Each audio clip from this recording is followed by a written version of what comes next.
Hello students, good morning.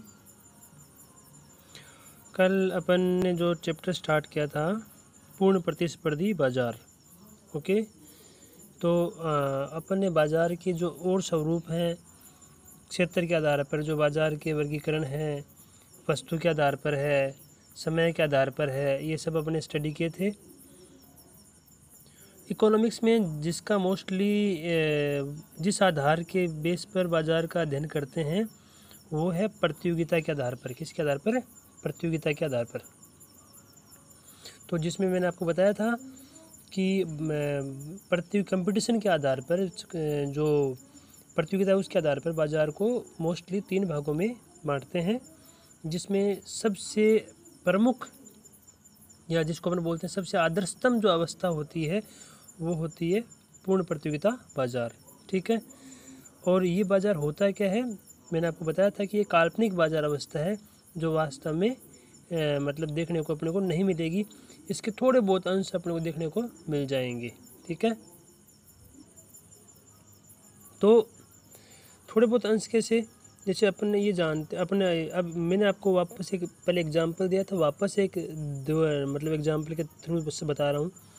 जैसे अपन ने सुना है लोक 3 है, पृथ्वी, स्वर्गलोक, पृथ्वीलोक और पाताललोक। ठीक है, सबसे बेस्ट किसको मानते हैं अपन? स्वर्गलोक को मानते हैं। और सबसे घटिया निकृष्ट किसको मानते हैं? पाताललोक को मानते हैं। जबकि वास्तव में न तो अपने स्वर्गलोक देखा न अपने पाताललोक देखा है। वास्तव में है क्या? ये सुना, वास्तव में है क्या? वास्तव में जो है वो पृथ्वीलोक है। तो स्वर्गलोक और पाताललोक क्या है? ये अपने इमेजिन है, कल्पनाएं हैं। ठीक है, ये अपनी कल्पनाएं हैं। अब ये कल्पनाएं तो है, परंतु अपने को ये जो पृथ्वीलोक है इसी पर दोनों के अंश देखने को मिल जाएंगे। जन्नत जो स्वर्ग है उसका भी अंश देखने को मिल जाएगा और अपने को पाताल घटिया निकृष्ट जो अंश है वो भी देखने को मिल जाएगा। ठीक है, तो वैसे क्या है, बाजार के जो 3 स्वरूप हैं, जिसमें स्वर्गलोक के अकॉर्डिंग जो बाजार है वो तो है पूर्ण प्रतियोगिता बाजार, और जो पाताललोक के अकॉर्डिंग है बाजार है वो है एकाधिकार, मोनोपोली। और जो वास्तविक पृथ्वीलोक के हिसाब से जो बाजार है वो है अपूर्ण प्रतियोगिता बाजार।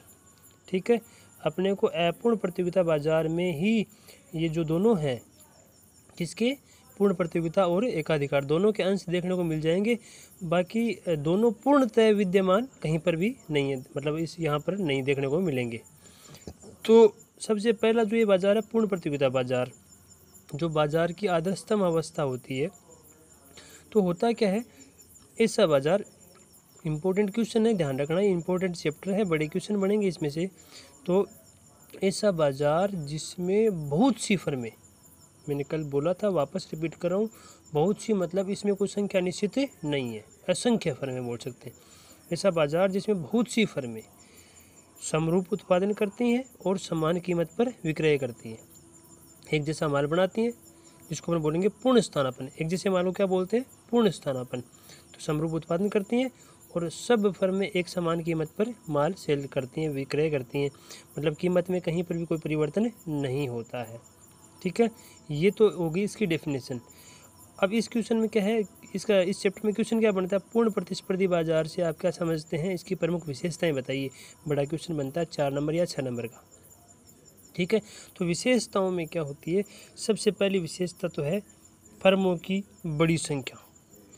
पूर्ण प्रतियोगिता बाजार है, उसमें वस्तु का उत्पादन और विक्रय करने वाली फर्मों की संख्या बहुत अधिक होती है।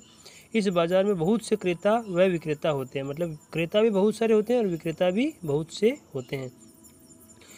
अब फर्मों की संख्या देखो, अपन ने इससे पहले एक बाजार संतुलन वाला चैप्टर पढ़ा था, जिसमें अपन ने पढ़ा था कि मार्केट में 2 पक्ष होते हैं, क्रेता और विक्रेता। क्रेता डिमांड करते हैं और विक्रेता सप्लाई करते हैं। ठीक है, क्रेता तो मांग करते हैं और विक्रेता पूर्ति करते हैं। तो यहाँ पर फर्मों का काम क्या है? माल की बाजार में पूर्ति करना। फर्मों का काम क्या है? माल की बाजार में पूर्ति करना। और इस बाजार में फर्मों की संख्या इतनी अधिक होती है कि एक फर्म के कम या ज़्यादा उत्पादन करने का बाजार में जो कीमत है उस पर कोई प्रभाव नहीं पड़ता है। ठीक है, वापस समझ लीजिएगा, जैसे अपने सर में इतने सारे बाल हैं तो एक बाल के न होने या न होने से सर पे कोई विशेष कोई भी नगण्य प्रभाव पड़ता है, न के बराबर प्रभाव पड़ता है। वो सिचुएशन यहाँ पर है। इस बाज़ार में फर्म इतनी ज़्यादा होती हैं कि एक फर्म द्वारा मतलब जो बाज़ार में पूर्ति है, बाज़ार पूर्ति है, उसमें वो कोई परिवर्तन नहीं कर सकती है, इसलिए वो कीमत को प्रभावित नहीं कर सकती है। अब आप बोले आपको ये चीज़ रियल में भी दिखाने मतलब देखने को मिल जाएगी। कैसे? जैसे गेहूं का उत्पादन करने वाले कितने उत्पादक हैं? बहुत सारे उत्पादक हैं। क्या एक उत्पादक गेहूं के जो बाज़ार में जो कीमत है उसको प्रभावित कर सकता है, उस कीमत में बदलाव कर सकता है? बिल्कुल नहीं कर सकता। जान तो ये बात आप बिल्कुल भी नहीं कर सकता है। एक उत्पादक गेहूं की कीमत में परिवर्तन बिल्कुल भी नहीं कर सकता है। ठीक है। अब कीमत में परिवर्तन नहीं कर सकता तो फिर क्या करता है? वो मार्केट में जो तय कीमत है उस कीमत पर चाहे जितना माल बेच सकता है। मतलब बाज़ार में जो कीमत निश्चित है उस कीमत पर वो जितना मर्जी है उतना माल विक्रय कर सकता है। अर्थात एक निश्चित कीमत पर उसके माल की मांग कितनी है? अनंत मांग है। तो मांग की लोच कितनी हुई? अनंत लोचदार हो गई। अनंत लोचदार मांग की लोच पढ़ लेना। निश्चित कीमत पर वस्तु की मांग में जो चाहे परिवर्तन हो सकता है। अनंत मांग होती है निश्चित कीमत पर, तो वहाँ पर मांग की लोच होती है अनंत लोचदार। और ये अनंत लोचदार मांग की लोच है वो इस बाज़ार में एक फर्म के उत्पादन की होती है। ठीक है। तो पहली विशेषता तो होती है फर्मों की बड़ी संख्या। अब सेकंड है समरूप उत्पादन। सभी फर्म में पूर्ण प्रतिस्पर्धी बाजार में समरूप उत्पादन करते। समरूप मतलब पूर्ण स्थानापन्न, जिसमें नाम का भी अंतर नहीं होता है। उत्पादन में रंग, रूप, आकार, प्रकार, गुणवत्ता किसी भी प्रकार का अंतर नहीं होता है। तो प्रतियोगी बाजार में सभी फर्में समरूप पूर्ण स्थानापन्न को मतलब होता है जिसमें कोई भी एक जैसा, जिसमें कोई भी अंतर नहीं हो, उत्पादन करती हैं। विभिन्न फर्मों के उत्पादन में कोई भी अंतर नहीं होता है। ये बात हो गई। तीसरी विशेषता है समान कीमत। अभी आपको बताया था मैंने कि जैसे गेहूं के भाव हैं तो बहुत सारे उत्पादक, सपोज कीजिए अपन सब मिल करके गेहूं का उत्पादन करते हैं। मतलब एक ही बीज का यूज करते हैं, सब अपन मिल करके गेहूं का उत्पादन करते हैं।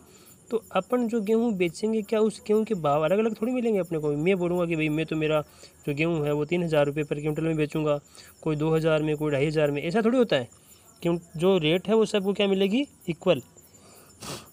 इक्वल रेट पर मतलब जितना गेहूं मैं चाहूँ उतना बेच सकता हूँ, जितना गेहूं आप चाहो उतना बेच सकते हो। जो निश्चित कीमत है वो।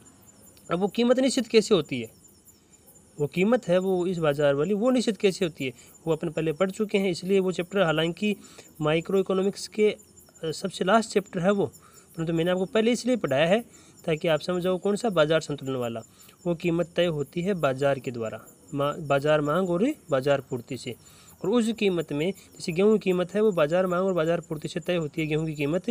और उस कीमत पर मतलब एक फर्म, एक उत्पादक जितना मर्जी है उतना उत्पादन बेच सकता है। तो पूर्ण प्रतिस्पर्धी बाजार में सभी फर्में अपने उत्पादन को एक समान कीमत पर विक्रय करती हैं। एक व्यक्तिगत फर्म कीमत में कोई परिवर्तन नहीं कर सकती, कीमत में परिवर्तन कर ही नहीं सकती है। अब परिवर्तन करने की इस बात को प्रैक्टिकली देखो आप कि जैसे किसान है तो गेहूं के सपोज, वापस में गेहूं का एग्जांपल दे रहा हूं कि गेहूं के सपोज करो कि भाव है वो 2,200 रुपये 2,200 रुपीज़ पर क्विंटल तय होते हैं बाज़ार में। ठीक है, ये भाव है 2,200 रुपये पर क्विंटल के। अब 2,200 रुपये से कम कीमत करने का तो मैं सोचूंगा नहीं। एक किसान है, एक किसान कभी कीमत कम करता है क्या? जो प्रोडक्शन है, आपने लक्स साबुन की कीमत कम होते हुए सुनी होगी कि भाई लक्स कंपनी है वो साबुन की कीमत कम करती है, परंतु कभी एक किसान को देखा है कि भाई बाज़ार में भाव 2,500 के हैं और वो जो 2,000 में सेल करेगा अपना माल? ऐसा कभी नहीं होता है। तो कम कीमत करने का तो सवाल नहीं होता। कम अगर कीमत कोई कम करता भी है कि भाई बाकी 2,500 में दे रहे हैं मैं 2,000 में दूंगा, अगर गेहूं की इस टाइप का कोई किसान होता है कम करता भी है तो ये समझ लो कि वो बेवकूफ़ है। और इकोनॉमिक्स में बुद्धिमान का अध्ययन होता है, बेवकूफ़ का अध्ययन नहीं होता है। ठीक है, तो कम करने का तो कीमत सवाल नहीं उठता। ठीक है, क्योंकि सवाल क्यों नहीं उठता? क्योंकि बाज़ार में जो कीमत तय है उस पर जो मर्जी है वो सामान जितना माल है वो बेच सकता है, जितना मर्जी उतना माल बेच सकता है। तो कम कीमत करने का तो सवाल नहीं उठता। क्यों करेगा कीमत? वजह ही नहीं है कीमत कम करने की। और जो कंपनियां होती हैं वो कीमत कम इसलिए करते हैं ताकि माल ज़्यादा बिके। परंतु यहाँ पर तो ये ऑप्शन है कि जो तय है रेट उस पर जितना मर्जी उतना बेच सकते हो, कोई लिमिट नहीं है, तो फिर कीमत कम करने का तो सवाल नहीं उठता। और यदि कीमत बढ़ा दी, मार्केट में जो तय कीमत है, जैसे सपोज करो 2200 रुपये कीमत है और मैं बोलता हूँ कि जी मैं तो 2200 में नहीं बेचूंगा, मैं तो 2500 रुपये पर क्विंटल के हिसाब से बेचूंगा, ठीक है। ऐसा करते ही मेरे माल की मांग, मैं यहाँ पर एक सिर्फ मेरी बात कर रहा हूँ, सारे उत्पादकों की बात नहीं कर रहा हूँ। अपन माइक्रो इकोनॉमिक्स पढ़ रहे हैं और माइक्रो इकोनॉमिक्स में एक अकेली फर्म की बात करेंगे, सब फर्मों की बात सामूहिक रूप से नहीं करेंगे। तो मैं बोल रहा हूँ कि मेरे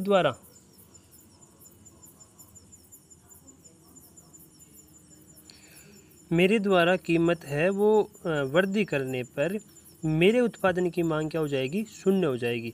वापस आप पूर्ण जो मांग की लोच है वो अनंत लोचदार जो अभी बताई थी पूर्णतया लोचदार, वो पढ़ लेना। वो लोच, उस लोच क्या उसी होती है कि जब एक निश्चित कीमत पर वस्तु की मांग अनंत होती है। अब देखो कस्टमर की तरफ से तो मांग होती है और जो उत्पादक है उनकी तरफ से बिक्री होती है, वही चीज़ जितनी मांग होती है उतनी बिक्री होती है। तो निश्चित कीमत पर मांग अनंत होती है, मतलब निश्चित कीमत पर चाहे जितना माल बेच सकते हैं। और यदि कीमत वृद्धि कर दी तो वृद्धि करते ही मांग क्या हो जाएगी, शून्य हो जाती है।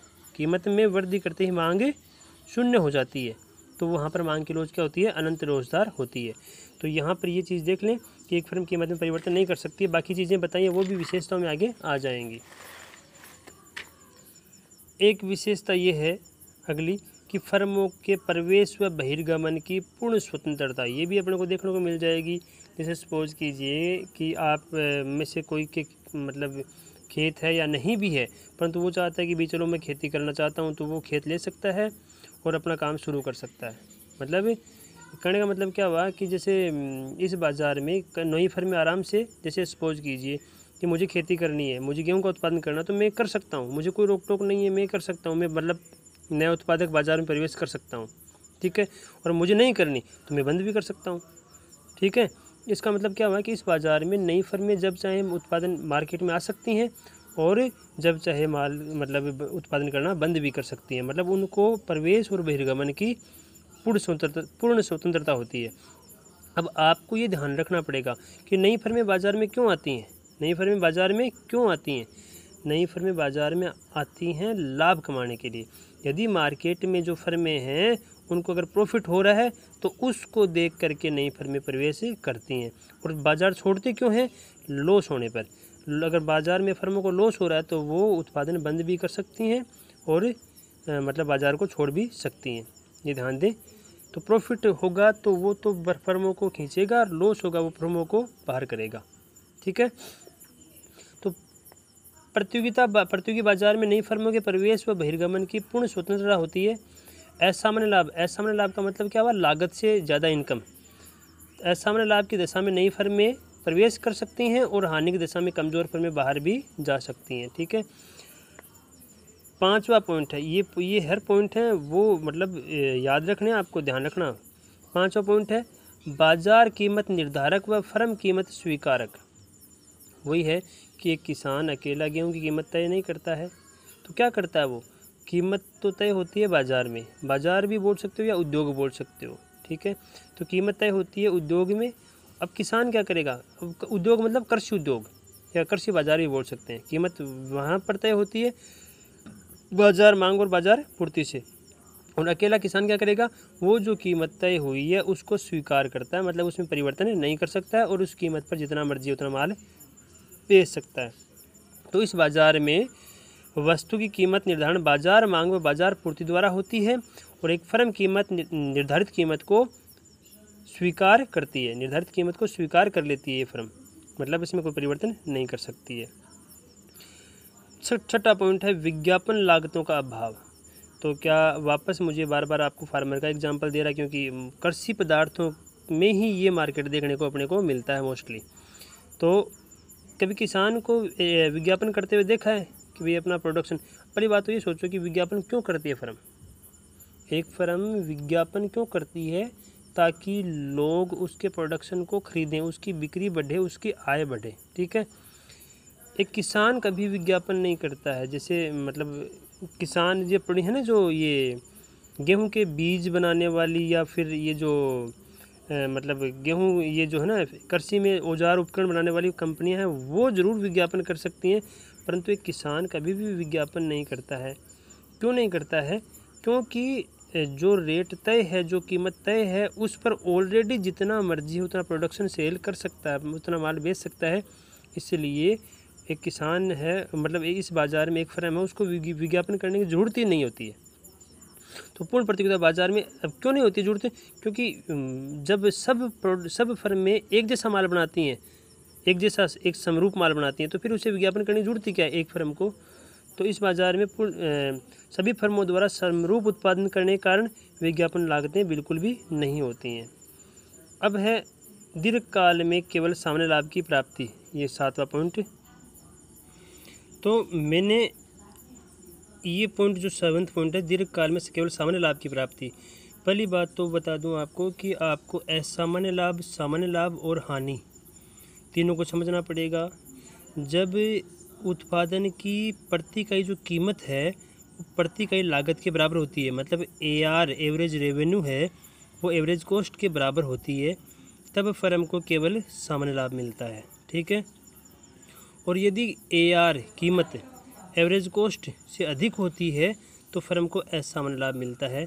और यदि एवरेज रेवेन्यू यानी कीमत एवरेज कॉस्ट मतलब माल की प्रति इकाई लागत से कम होती है कीमत, तब क्या होता है? फर्म को लॉस भी हो सकता है, हानि भी हो सकती है। अब ये कब होता है? ये अल्पकाल में एक फर्म को असामान्य लाभ भी हो सकता है, सामान्य लाभ भी हो सकता है, या हानि भी हो सकती है। क्यों हो सकती है अल्पकाल में सब? क्योंकि अल्पकाल में, अभी इससे पहले अपन पढ़ा था समय अवधि के आधार पर बाजार, तो उसमें अपने देखा था कि अल्पकाल में कीमत पर कौन सी शक्ति ज़्यादा प्रभाव डालती है? मांग, बाजार मांग। तो यदि अल्पकाल में मांग ऊंची है तो कीमतें क्या मिलेंगी? फर्मों को ऊंची मिल सकती हैं। और यदि मांग कम है तो कीमतें कम मिलेंगी। तो अगर ऊंची कीमतें मिलेंगी तो असामान्य लाभ मिल सकता है, और कम कीमतें मिलेंगी तो सामान्य लाभ या हानि भी हो सकती है। ठीक है। तो अल्पकाल में मतलब एक फर्म है वो जितनी डिमांड है उसके हिसाब से पूर्ति नहीं कर सकती है, इसलिए अल्पकाल में एक फर्म को असामान्य लाभ या सामान्य लाभ या हानि कुछ भी मिल सकता है। बट दीर्घकाल में इस बाज़ार में एक फर्म को केवल सामान्य लाभ भी मिलेगा। क्यों मिलेगा? ये विशेषता वापस देख लेना कि फर्मों का प्रवेश और बहिर्गमन की पूर्ण स्वतंत्रता, मतलब जैसे असामान्य लाभ होगा तो प्रवेश करेंगे, हानि में चली जाएंगी। तो क्योंकि इस पॉइंट को समझने के लिए ये समझना ज़रूरी है। तो दीर्घकाल में सामान्य लाभ क्यों मिलेगा? ठीक है, इसको मैं आपको एक प्रैक्टिकल वे में समझा रहा हूँ। एक मिनट देखो, असामान्य लाभ होता कब है? जब कीमत यानी AR वो ज़्यादा होती है किससे? AC से। ये कंडीशन क्या कहलाएगी? असामान्य लाभ। असामान्य लाभ AC मतलब एवरेज कॉस्ट है ना, माल की प्रति इकाई लागत, और प्रति इकाई जो कीमत मिलती है वो प्राइस P से अपन प्रेजेंट कर रहे हैं। ठीक है, ये असामान्य लाभ। अब मैंने कहा दीर्घकाल में फर्म को केवल असामान्य लाभ मिलेगा। क्यों मिलेगा असामान्य लाभ? इसको देखिए, यदि सामान्य लाभ मिलेगा दीर्घकाल में। क्यों मिलेगा? इसकी वजह क्या है कि यदि ये कंडीशन हुई, कौन सी? असामान्य लाभ वाली। तो असामान्य लाभ का मतलब खूब कमाई। तो इसको देख करके नई फर्में मार्केट में क्या करती हैं? प्रवेश करती हैं। बाज़ार में नई फर्में क्या करेंगी? प्रवेश करेंगी। बहुत सारे उत्पादक हैं वो, जैसे सपोज कीजिए कि अगर एग्रीकल्चर है उसमें अगर बहुत ज़्यादा मतलब अच्छी कीमतें मिलती हैं और प्रॉफिट काफ़ी ज़्यादा होता है, तो लोग क्या करेंगे? खूब खेती करना स्टार्ट कर देंगे, यानी उत्पादक बढ़ जाएंगे। और उत्पादक बढ़ेंगे तो उससे क्या फ़र्क पड़ेगा? उत्पादक बढ़ने पर उत्पादन ज़्यादा होगा और सप्लाई बढ़ जाएगी, मार्केट में माल की सप्लाई बढ़ जाएगी। सप्लाई बढ़ने से ये कम होगी कीमत। आपको पता है बाज़ार में वस्तु की जब कीमत बढ़ती है तो उसकी जब पूर्ति बढ़ती है तो उसकी कीमतें गिरती है, तो ये कीमत गिरेगी। जब देखो ये कीमत ज़्यादा है तब असामान्य लाभ मिल रहा है। तो जब ये कीमत गिरना स्टार्ट हुई, गिरते गिरते जब ये कीमत AC के बराबर हो गई है ना, तो AC के बराबर होगी, ये कंडीशन हो गई सामान्य लाभ की। तो ये कंडीशन आज, इस कंडीशन में प्रवेश करेंगी फर्में, आती जाएंगी मार्केट में, रेट गिरती जाएगी। गिरते गिरते जब ये सिचुएशन आ जाएगी तो फर्मों का जो आना है वो तुरंत ही स्टॉप हो जाएगा, फर्में आना बंद कर देंगी। इस चीज़ को देख करके फर्में नहीं आती हैं, और इस चीज़ को देख करके इस चीज़ में फर्में जाती भी नहीं है और आती भी नहीं है। कौन सी सिचुएशन? सामान्य लाभ। तो जब अगर ये होती है तो फर्में आएंगी, तो ये कंडीशन इसमें चेंज हो जाएगी, है ना। समझना मेरी बात को थोड़ा बारीकी से, क्योंकि यहाँ पर रटने वाली कोई चीज़ नहीं है। अगर आप कंसेप्ट को समझोगे तो कोई दिक्कत, मतलब सब क्लियर हो जाएगा। अपन कोई बिजनेस में कब जाएंगे? जब उस बिजनेस में जो बाज़ार में फर्में हैं वो ये कमा रही हैं, तब अपन उस बिजनेस में जाएंगे। दाल रोटी चल रही है तो कोई नहीं जाएगा उस काम में, परंतु अगर कमाई है तो उसमें सब प्रवेश करेंगे। ठीक है, प्रवेश करेंगे तो उत्पादक बढ़ेंगे, उत्पादक बढ़ेंगे तो माल की पूर्ति बढ़ेगी, और पूर्ति बढ़ेगी तो कीमत गिरेगी। कीमतें गिरेंगी तो जो ऐसा हमने लाभ कमाई बेसी हो रही थी ना, वो सारी क्या होती कम होती जाएगी, और ये सिचुएशन आ जाएगी। कौन सी? सामने लाभ वाली आ जाएगी। तो जो ये सिचुएशन आते ही जो फर्मों का आना है वो बंद हो जाएगा, अब आना नहीं करेंगी। तो अगर ये होगा तो इसमें चेंज हो गई। और अगर मार्केट में मांग कम है, मंदी है मार्केट, तो इसका मतलब फर्मों को लॉस भी हो सकता है। लॉस में ये जो कीमत है वो कम होती है, किससे? एसी से। यानी फर्मों क्या हो सकती है? हानि भी हो सकती है, परंतु ये हानि भी अल्पकाल में होती है, दीर्घकाल में नहीं होगी। कैसे नहीं होगी दीर्घकाल में हानि? क्योंकि इस हानि की वजह से कुछ कमज़ोर फर्में बाज़ार से पलायन करना शुरू कर देंगी, मतलब काम बंद कर देंगी। काम बंद कर देंगी तो माल जो उत्पादन है उसकी सप्लाई पर क्या असर पड़ेगा? पूर्ति क्या हो जाएगी? कम होगी। बाज़ार में पूर्ति कम हुई तो ये रेट है ना, ये कीमत ये बढ़ेगी। लॉस हो रहा है, लॉस में ये कीमत कम है, पी है less than AC, price less than AC, मतलब लॉस हो रहा है। तो लॉस हो रहा है तो कमज़ोर फर्में मार्केट छोड़ेंगी, और मार्केट छोड़ने पर जो उत्पादन कम होगा, और उत्पादन कम होगा तो कीमतों में वृद्धि होगी, और कीमतें बढ़ेंगी तो ये हानि क्या होती जाएगी? कम होती जाएगी, और कीमतें बढ़ के इस सिचुएशन में पहुंच जाएंगी। तो जब फर्मों का पलायन, मतलब बाहर से फर्म जो है ना उत्पादन मार्केट छोड़ना, वो चालू रहेगा, जब तक ये कंडीशन रहेगी तब तक चालू रहेगा। और जो जो फर्में जाती जाएंगी कीमतें बढ़ती जाएंगी, कीमतें बढ़ती जाएंगी, और जब ये सिचुएशन आ जाएगी तो फर्मों का जाना भी क्या हो जाएगा? बंद हो जाएगा। तो हानि भी दीर्घकाल में इसमें चेंज हो जाएगी, और जो ऐसा लाभ है वो भी इसमें चेंज हो जाएगा। अब ये फर्मों का आना जाना फ्री है, इसमें स्वतंत्र है, इस वजह से ये कंडीशन होती है। अगर फर्मों का आना जाना नहीं होता ना, तब जरूरी नहीं कि दीर्घकाल में यही मिलता, परंतु आने जाने की स्वतंत्रता की वजह से दीर्घकाल में क्या मिलता है? केवल सामने लाभ मिलता है। ओके,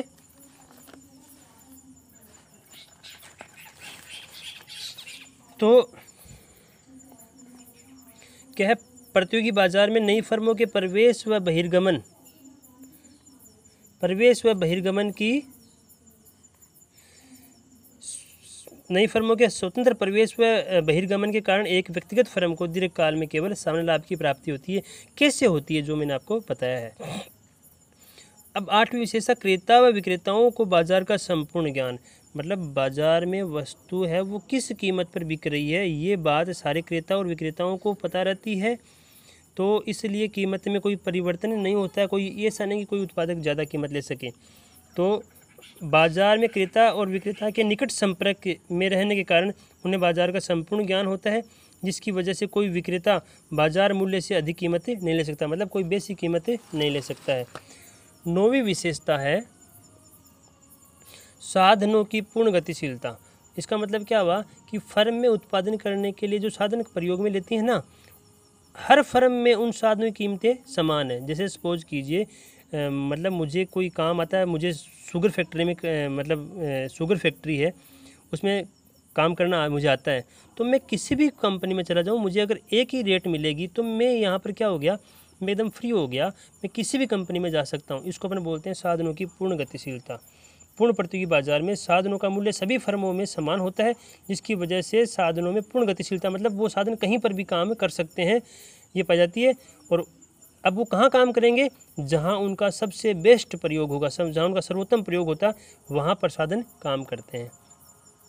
एक व्यक्तिगत फर्म का मांग वक्र पूर्णतया लोचदार होता है। अभी थोड़ी देर पहले बताया था कि निश्चित कीमत पर फर्म चाहे जितना माल बेच सकती है, इसलिए उसका मांग वक्र पूर्णतया लोचदार होता है। अब ये पूर्णतया लोचदार मांग वक्र कहाँ देखने को मिलेगा आपको? अपने आगम वाला चैप्टर देखा था, वो वापस आप देख लेना। आगम वाले चैप्टर में जो AR और MR थे, तो AR वक्र ही मांग वक्र होता है, वो पूर्णतया लोचदार होता है।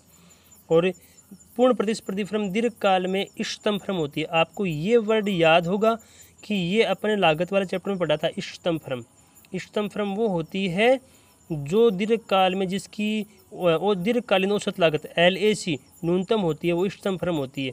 तो इस बाज़ार में जो फर्म है वो दीर्घकाल में LAC के न्यूनतम बिंदु पर उत्पादन करती है, इसलिए इस बाज़ार में जो फर्म है वो दीर्घकाल में इष्टतम फर्म होती है। ठीक है, ये यहाँ तक ये जो 11 है वो इसकी विशेषताएं हैं। अब आपको ये विशेषताएं याद रखनी, क्योंकि बड़ा क्वेश्चन बनता है इन विशेषताओं का। पूर्ण प्रतिस्पर्धी बाजार से आप क्या समझते हैं, इसकी प्रमुख विशेषताएं बताइए। और यहाँ पर ये टॉपिक चैप्टर अपना कंप्लीट होने वाला है, जिसको अपन कल थोड़ा सा इसको फिनिश करके नया चैप्टर स्टार्ट करते हैं। आज इतना काफ़ी है। मैं साथ में इनकी कॉपी अटैच कर रहा हूँ, सो वो भी देख लेना और नोट कर लेना।